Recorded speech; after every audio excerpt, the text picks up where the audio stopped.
Nagmatch ang DNA na nakita sa murder weapon sa isang Pilipino na inaresto sa Tokyo, Japan. Kaugnay sa pag-iwan sa patay na katawan ng mag-asawang Japanese.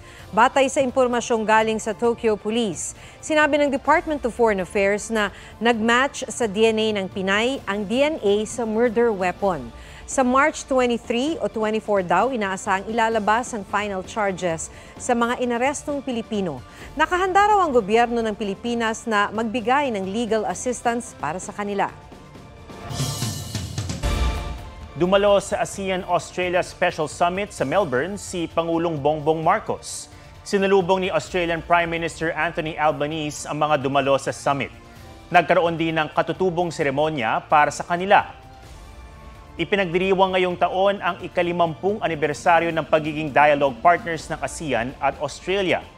Sa Prime Minister's reception, itinampok ni Albanese ang layo ng narating ng samahan ng Australia at ng ASEAN.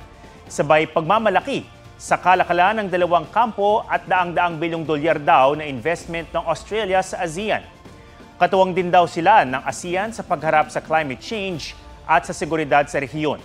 Bukas sinasahang tatalakayin sa Leaders' Plenary Session ng kooperasyon, maritime issues at climate change. 4 na herbal medicine ang pumasa na sa clinical trials kasama ang dahon ng ampalaya na mabisa raw para sa diabetes. Nakapasa rin ang ulasimang bato o pansit-pansitan na mabisa raw para sa may mataas na uric acid.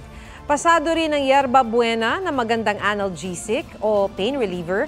Ang tsaang gubat naman na patunayang magandang gamot sa sakit ng tiyan, diarrhea at para sa mga may bato sa apdo.